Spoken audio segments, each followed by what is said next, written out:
Kakashi Hatake is among my favorite characters in all of fiction. His cool, calm, somewhat sarcastic nature has always made me feel like he is the perfect mentor to train under. The way he's in complete control is just so perfectly written. Having a rocky past, having his faith in what is right shaken by his father's suicide, Kakashi closed off from the world. The once prideful boy who cherished his friends and set them so high on his priorities that he would sacrifice everything for them slowly changed. His heart darkened after his father, a man with the same ideals, chose his friends over the mission, screwed up royally, and then was reviled to the point of suicide. This caused Kakashi to place his priorities on the mission and forget about his friends. And something his rival, and I use the word rival loosely, Obito Uchiha could not stomach. After telling Kakashi exactly what he believed about those who would sacrifice their friends for the mission, a belief Obito was willing to die for. This forever changed Kakashi, as he would eventually reclaim his faith in that philosophy, carrying it within him forever along with the Sharingan his friend had gifted him. During his battle with Kaguya, Kakashi managed to awaken a dual Mangekyo Sharingan. As I watched this, I couldn't help but wonder, what if Kakashi were an Uchiha from the start? And that is what led me to this what if, the concept of Kakashi being the one with the Sharingan instead of Obito. Welcome to the Amagi. Before we begin, we publish a new video every day, so be sure to subscribe to our channel and ring the bell to get notified about our latest videos. The Amagi's reach stretches beyond just this channel, so if you're a fan of us, please consider subscribing to our other channels and follow us on all of our social media. Help us reach our goal of passing 100,000 followers on all of our accounts by the end of the year. So our story starts pretty much the same, except one of Sakamo's parents possessed Uchiha blood, which results in the possibility to awaken the Sharingan. Now, not everyone with Uchiha blood will awaken a Sharingan, and so we don't overly screw up the story, we'll say that Sakamo never had the chance to, but Kakashi does. So for a while our story remains exactly the same. That is, until his father, Sakamo, is found dead. The grief of this loss is the catalyst that awakens Kakashi's Sharingan. From here, things begin to change. Kakashi ends up on many different teams, but none of them stick because Kakashi has forsaken his Nindo to never let his friends down. It's his single-minded stickler attitude towards the rules which causes him to be viewed as a pain by the Jonin who would be his team leaders. It's only when Minato, under special request from the third Hokage Hiruzen, gives Kakashi a place and a good team that he finally finds a permanent home in his shinobi career. Kakashi would then go on to join the Chunin exams at age 6, where he's officially made a Chunin. At the age of 12, he officially becomes a Jonin. Everything seems fantastic for this young prodigy's shinobi career, but as you all know, the Third Shinobi World War breaks out, and Kakashi, Obito, and Rin are all sucked into it. It's during this time that Kakashi creates the technique Chidori, which he originally needed to stop using due to tunnel vision, but due to him being an Uchiha here and having 2 fully functioning Sharingan, he doesn't need to stop using it. He would use this technique to effortlessly kill an Iwanin named Mahiru. Minato at this point continues to groom Kakashi for one day leading his own team, hoping to make him more independent. And there is no better place to entrust the leadership and the responsibility to make life or death decisions to a 12-year-old than in the middle of a battlefield in the greatest war to occur since the last World War. This eventually leads to Kakashi being entrusted to lead Team Minato while Minato is away on a separate mission. And what mission is Kakashi in command of? The mission to destroy Kanabi Bridge. That's what. I can already see everyone's minds turning dark the moment I say that, but bear with me here.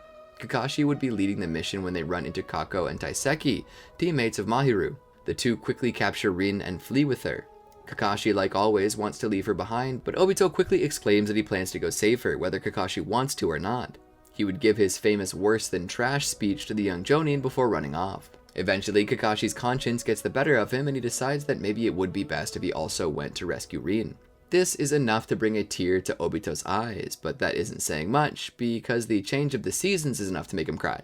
Kakashi saves him from Taiseki. Now here's where things change for Kakashi. Kakashi, due to having his Sharingan, is able to see and better react to Taiseki, which means that Kakashi never loses an eye here and even manages to kill his opponent. The two would head into the cave where Rin is being kept and find Kekko, who had put Rin under Genjutsu for an interrogation.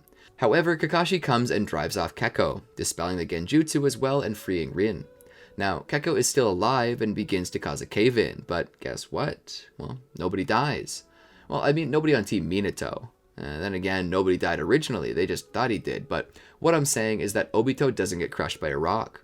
The only reason why he did before was because Kakashi was missing an eye and could not see out of it, which resulted in him getting beamed by a rock and Obito having to sacrifice himself to throw Kakashi out. But that does not need to happen here because Kakashi can still see. In fact, he sees better than before. This means all three escape the cave alive. Kakashi then deals with Kekko as he had in the original timeline, and they attempt to escape as they're being tracked by Iwanin. They would end up being surrounded, but they had a nice head start, which means that they only have to fight for so long before Minato shows up again to kick ass like the badass he is. They would easily manage to finish the Kanabi Bridge mission, where they would then return to Konoha. With their enemy's main supply line cut, the war begins to draw to a close. Now, the next mission we see Kakashi take in the main timeline is the one in which Rin was captured and turned into Isobu's Jinchuriki. However, something important is to note here. Madara has no motivation to do this. In fact, he's probably dead right now and trusting Black Zetsu to keep his dreams alive. Since all of Team Minato remains together, I doubt this mission causes any sort of issue, so Team Minato survives this too. Now we move a little deeper. As time passes, Team Minato slowly begins to dissolve. Kakashi, due to his skill and proficiency as well as mental control, is offered a role in the Anbu. Obito, however, is not. He isn't quite as skilled and he has very little emotional control. Obito would likely go on to become a Jonin in his own right. Kakashi becomes successful as an Anbu member and later becomes the leader of a team called Ro.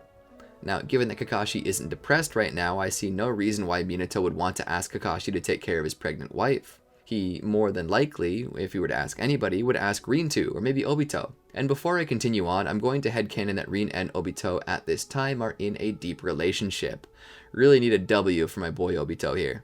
Speaking of Obito, he is still climbing the ranks. His determination to keep up with Kakashi as well as to be Hokage like his mentor Minato causes his skill level and potential to skyrocket.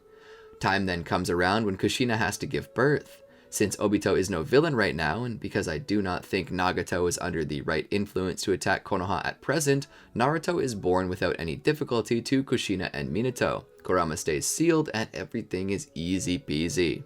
Given that Kakashi never needs to worry about the death of his mentor nor Hiruzen's inaptitudes, he never has a motivation to join Root, meaning he remains as he is. Danzo also never plans to assassinate Hiruzen, so Kakashi never runs into Kinoe earlier. He does still find Orochimaru who tries to escape, but is caught by Minato, who either kills him or locks him up for good. Still, Orochimaru and his experiments would weigh heavily upon Minato, as he knows that Orochimaru was a symptom of the inhumane experiments that the Leaf had done on people, of which Yamato was one of the few survivors. Danzo would eventually send Yamato to take Kakashi's Sharingan, but Kakashi would overpower Yamato and defeat him. He wouldn't kill him, but he would beat him back.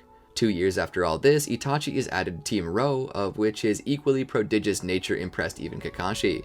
Kakashi would take this young Uchiha under his wing and teach him the importance of not only the mission, but of friends as well. It should be further stated that the Uchiha never turn rotten here. They don't seek to destroy Konoha, nor are they sought to be killed by Danzo. Minato staying alive changes a lot of things, and I severely doubt that Minato is the type of guy to let Danzo run wild. The founder of Root would likely be under a tight leash with Minato, especially if it was found that he sent a member of his own forces to steal Kakashi's eyes. So, since Obito remains on the side of Konoha and Itachi is never given the order, the Uchiha are never murdered and Sasuke gets to grow up in a loving family with his mother, father, and brother, each of whom love him very much. And Naruto? He's got a mom and dad as well. He can be a handful, but he has a heart of gold and a father who's willing to teach him and ensure he has the best instructors to draw out every ounce of that hidden potential. I really like this story. His shinobi life at this point is top-notch. That is when Minato calls him up. Essentially, Minato asks Kakashi if he will train the upcoming Team 7 for him. The group consists of the Hokage's own son, Naruto, Itachi's younger brother, Sasuke, and Sakura, who's just there for filler. I jest. We all love you, Sakura. Thinking he might use a change of pace, he decides he will take up this job. He's introduced to the three of them. Now, about this team. Sakura remains the same as always. However, Sasuke and Naruto have a massive shift in their characterization. Sasuke is a kind and sweet boy who possesses a happy disposition and wears a smile on his face far more often than a frown. He's still the class heartthrob, but he seems more shy and angsty when it comes to this. He has plenty of relationships with others, including the girls who pine for him, but he doesn't get romantic with anyone, as he kindly states that he just isn't ready for that kind of thing. That being said, he's a rather sensitive boy, one that isn't afraid to cry when something upsetting happens. a quality that Kakashi likens to Obito a little. Now, as for Naruto, his personality for the most part appears unchanged on the outside. He's still incredibly confident in himself and his abilities, but the difference is that he now has the skills to back it up. He, while still being heavily rambunctious, also shows a serious side when it comes to important matters to Konoha, and manages to get a small cult following of female classmates, the head of which is Hinata Hyuga, who finds his energetic personality attractive. However, he is still considered annoying to most girls, and so they avoid him like the plague. Sasuke also has a slightly smaller following, though not by much, because he has jumped from dark and brooding to cute and adorable, and girls just love a guy who's sensitive. When Kakashi asks him their names, their likes, dislikes, and aspirations, Naruto's are pretty much unchanged. His name is Naruto Namikaze, how much he likes Ichiraku ramen, his hobbies, and how he plans to succeed his father as Hokage one day. Sakura, of course, just like Sasuke, and, well, Sasuke. His likes are everything, dislikes are nothing. He enjoys playing and horsing around with Itachi, and his goals are to become strong enough to join the Anbu like Itachi did. Kakashi is impressed with this group of students and asks that they perform the bell test.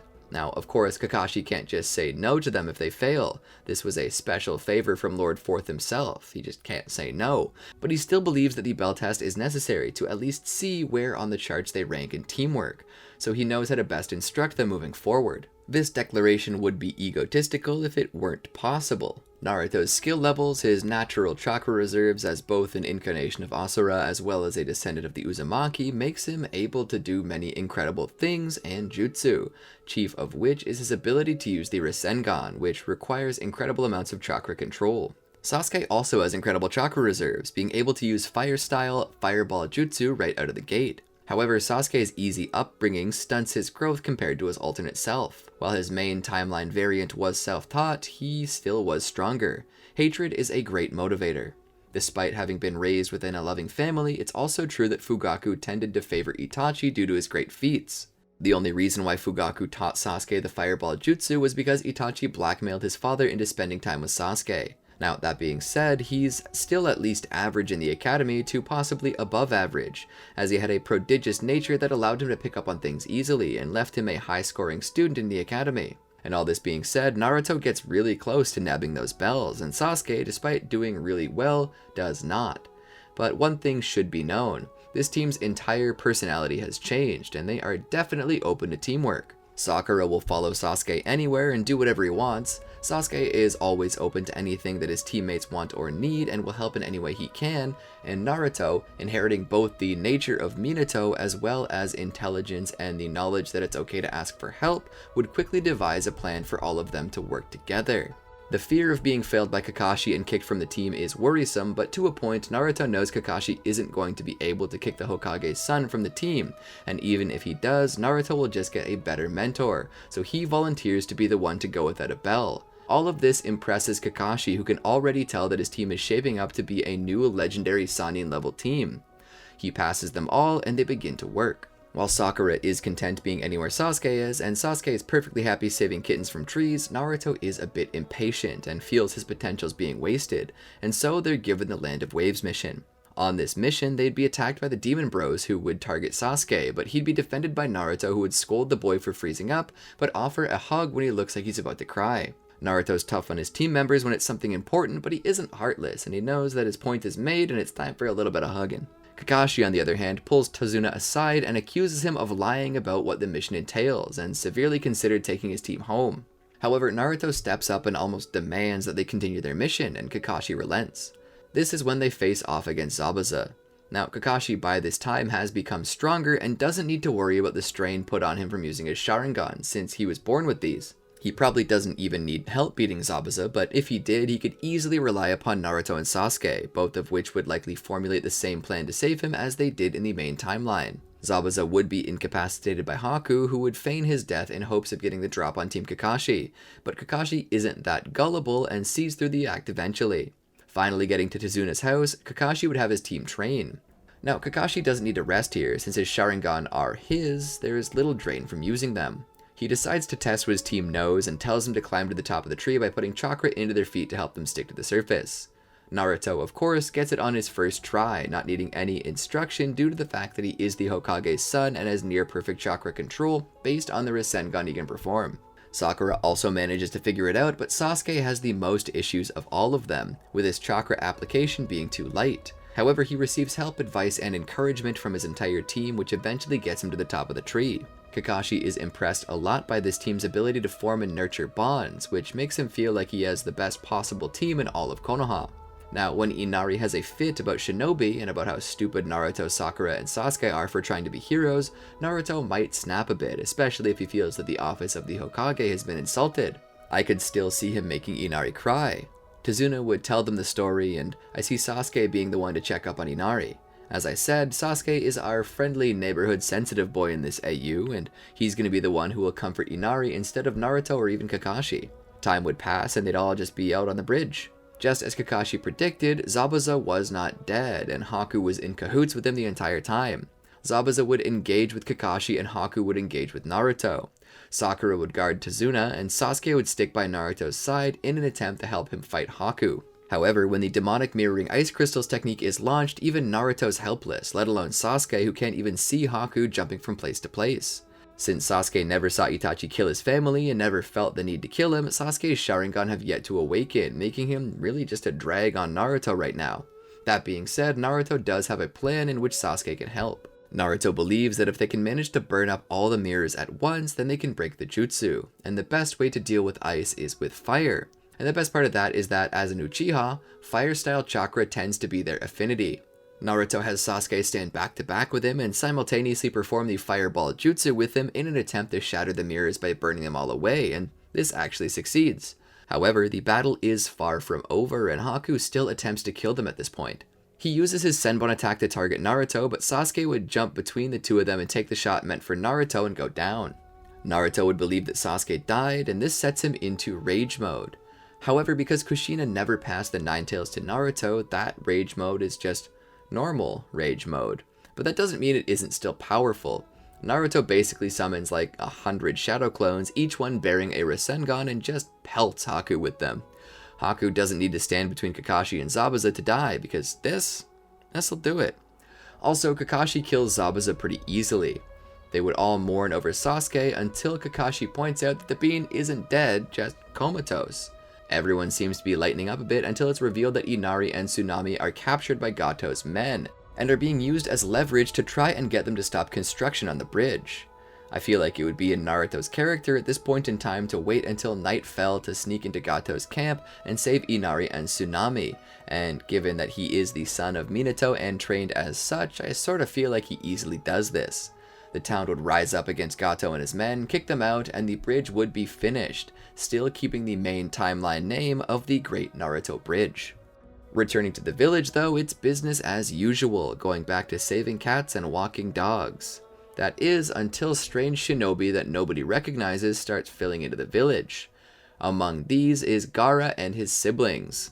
They would cause some fuss here and there, and they do threaten to beat up Konohamaru, but Big Brother Naruto is more than enough to deter them. Well, that and the fact that Gaara is all business here and threatens to kill his own family if they don't settle down. It's then that Kakashi easily decides to add his team to the Chunin exams, and the Rookie 9 is formed. Rock Lee would challenge Naruto much like he had challenged Sasuke before, and honestly I feel like Naruto would at least be able to hold his own with shadow clones until Lee starts opening some deep gates. The first test of the Chunin exams is a written one, and while Naruto gets the gist, he's still having a hard time. Sakura's eggheading her way through it, and Sasuke, with no Sharingan, is quite panicked. Then comes the final question. I almost feel like Sasuke would want to quit, but I also feel like his team might be able to convince him not to. So in the end, they all pass due to gutsiness, and they're able to move on in the exams. In the next exam, the Forest of Death, you're given a scroll which is either the Scroll of Heaven or the Scroll of Earth. Your objective is to take a scroll from one of your adversaries and return it to the tower in the middle. Now, Naruto tends to be more responsible in this timeline due to how he was raised, but some things remain in your nature that can't be driven out no matter how hard you drill it. So, that being said, Naruto needs a bathroom break. While he's gone, another shinobi in disguise as Naruto makes off with their scroll because neither Sakura or Sasuke are able to distinguish the difference. Naruto comes out and is pissed that they lost the scroll, but assumes part of the responsibility for not going before they entered the forest. With that said, the odds become stacked even higher against them due to the fact that they will need to find 2 scrolls now instead of just 1. but I doubt that skill is an issue here, so I assume that they would manage to do so. After all, these kids are the protags of the show, so we can afford them at least a little plot armor for such an occasion. And for those who either skipped part of the video or simply forgot, Orochimaru isn't going to make an appearance here because he was defeated ages ago by Kakashi and Minato. After making it to the tower, Team Kakashi passes and moves on to the next and final third of the exams, the exhibition matches. Most of those matches stay the same except for Sasuke, who can still use jutsu, and Naruto, who is just flat out skilled in every way, shape, and form. They both would get their month off to train. Naruto would end up training with Jiraiya as he normally would. There, Jiraiya would see much of the same potential that Minato displayed in the past. This leads to Naruto being trained well by the old master. Naruto manages to not only learn how to summon a massive frog, but also manages to dip his toes into Sage Mode. Sadly, while they were gone, Gaara would kill Rock Lee. This is a sad outcome, but Naruto only managed to stop Gaara because he was in the hospital too due to injury. Naruto doesn't get injured, so our boy Rock Lee gets finished off for good. Meanwhile, elsewhere, Sasuke is training diligently under Kakashi, who hopes to help him in any way, shape, and form. This leads to Sasuke growing stronger in his chakra reserves and technique, as Kakashi is doing his best to help teach him. Sasuke's determination to prove himself just as good as Naruto, as well as his own dreams to join the Anbu like Itachi, causes Sasuke to finally awaken his Sharingan. And when this happens, Kakashi decides to teach his student the Chidori, which he hopes will give Sasuke the confidence boost that he needs. Eventually, the Chunin exams would continue, and the battle would be between Naruto and Neji. Naruto would, with his skills and Sage Mode, likely dominate Neji and bring honor to Minato.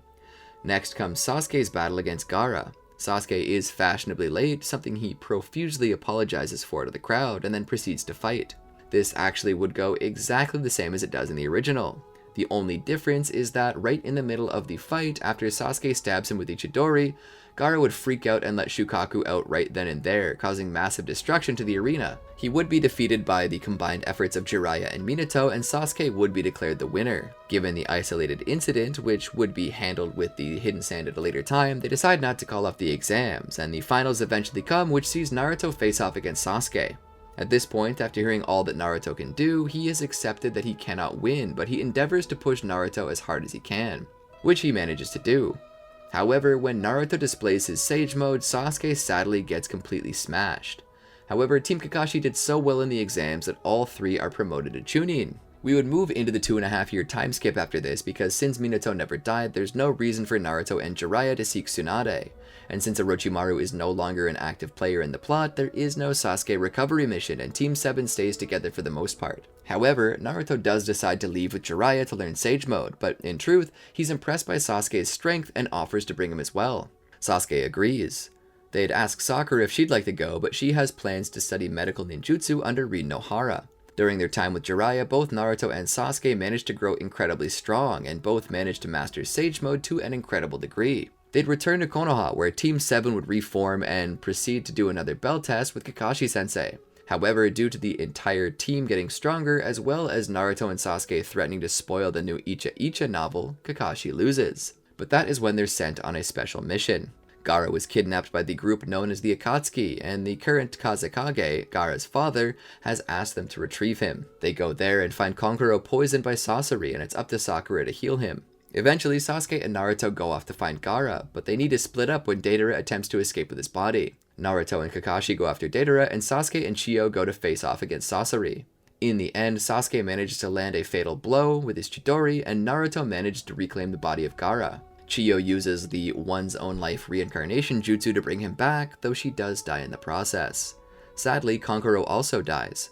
Since Sakura never trained under Tsunade, her expertise isn't as great as that, and she cannot treat Sasori's poison as efficiently, which results in Kankuro's death. And despite having revived Gaara, they lost the One Tail, which drives a bit of a wedge between Konoha and the Hidden Sand. The Tenchi Bridge recon mission never takes place for obvious reasons. Sasuke never left the village, and Orochimaru was captured ages ago. However, the Akatsuki suppression mission does take place, but this remains mostly the same, except it actually goes far better due to the fact that Kakashi and Naruto are leagues stronger, and they also have Sasuke on their side. So Asuma still dies, Hidan still gets buried, and Kakuzu is killed. Naruto still develops the Rasen Shuriken, and Sasuke would probably develop his own lightning-style variant based off the Rasengan, a perfected version of the Chidori he calls Arashikami. Both are labeled as forbidden jutsu though due to the self-harming nature of them. It isn't long after this that Itachi dies, and this hits Sasuke really hard given that he hadn't even known that his brother was sick. He feels bad for not being there, and this loss is enough to awaken his Mangekyo Sharingan.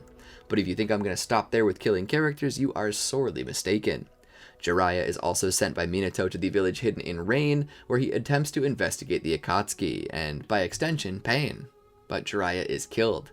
Naruto and Sasuke are both hit hard by this, but Jiraiya manages to get important information to them in regards to Pain, which causes the Hidden Leaf to prepare. Eventually, Pain and his 6 paths attack the Hidden Leaf, but we have a lot of powerful warriors here now, which means it isn't going to be easy for them to win. He has come for the Nine Tails, as it's last on the list of tailed beasts that he needs. However, this fails and all of these 6 paths are defeated. Nagato believes that the best thing he can do now is absorb the incomplete 10 Tails and use its power to devastate Konoha so he can claim the 9 Tails and form the ultimate weapon with which to teach people pain. This gives him quite a power boost, and it is indeed enough to allow him to devastate Konoha. In doing so, he manages to kill a lot of people, including Minato. He also manages to take the 9 Tails from Kushina and kill her as well. Obito and Rin die, and a lot of others as well. This causes Kakashi to also awaken his Mangekyo Sharingan, and a battle between Konoha's remaining forces and the 10 Tails Jinchuriki Nagato. During this battle, even with their great strength, Naruto and Sasuke are defeated and left for dead. However, the Sage of 6 Paths reaches out to them. The Sage is pleased that his sons finally found peace and urges them to stop Nagato from reviving Kaguya. He offers a portion of his chakra to both of his sons, which grants Naruto 6 Paths Sage Mode and grants Sasuke the Rinnegan. But wait, there's more. Sasuke also gets 6 Paths Sage Mode since he studied how to actually use Sage Mode. This gives them both a boost and their own personal set of truth-seeking balls. Together they fight against Nagato, and due to the Sage's influence they manage to stop Black Zetsu from corrupting Nagato as was imperative by the Sage. They would then manage to defeat Nagato and convince him to undo the damage he had done, which revives everyone who had perished, including Kushina and Minato. However, Kurama is now loose, and he isn't very pleased about being locked away inside of a human and used as a weapon with which to hurt everyone. This causes him to go on a rampage. However, Naruto manages to subdue the tailed beast by using his Sage Mode and absorbs him into his body, becoming Kurama's next Jinchuriki.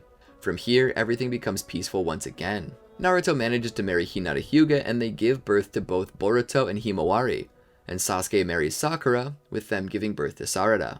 Teneri would attempt to attack at some point in time, but Naruto and Sasuke got this, and even make a friend out of the Otsutsuki. Naruto eventually is named the 5th Hokage after Minato steps down. Boruto and Himawari grow up spoiled and less bitter about their father's occupation because they have Minato and Kushina to hang out with when Naruto isn't around. Sasuke becomes not only an Anbu member, but the highest Anbu member, and even names his squad Team Itachi. Naruto and Sasuke remain thick as thieves too. Well, from here, everything plays out the same. Maybe a little better. Kinshiki and Momoshiki arrive, and Naruto and Sasuke stomp a hole in them. I still assume that Boruto gets karma sealed, but that's all fine and makes for a good plot. Ishiki shows up, and the issue is I don't know if Naruto will be able to use Baryon mode by this time. But given how fast Minato befriended Yin Kurama, I don't see why Naruto couldn't do the same. As for the Code Arc, well, I don't see why it wouldn't work out well too. So as you can see, not every ending is bad. If Kakashi had been born in Uchiha, quite a few things may have changed, but they would have changed for the better. With Kakashi starting out with the Sharingan, Obito never has to fall into Madara's hands. Without Obito, a lot of stuff falls apart on the villainous side. Not to mention with the personality changes that will be received by Naruto and Sasuke, both being raised in their homes, by their families, without rejection, loneliness, or trauma, they become even stronger friends. This is the perfect storm for the perfect ending, and is one that, to me, is even better than the one we witnessed in the original timeline. But that's just what I think. What do you think? What do you believe would have happened if Kakashi had been born with Uchiha DNA, or at least the capability to awaken his own set of Sharingan? Do you think it would play out like this, or are you thinking that maybe it would go in another direction? I'm interested to hear. Let me know in the comments below. Be sure to subscribe if you haven't, and like the video if you feel so inclined. We appreciate the support. Ring the bell to be notified when we drop new videos so you can watch them fresh off the belt, hot and ready. Peace out.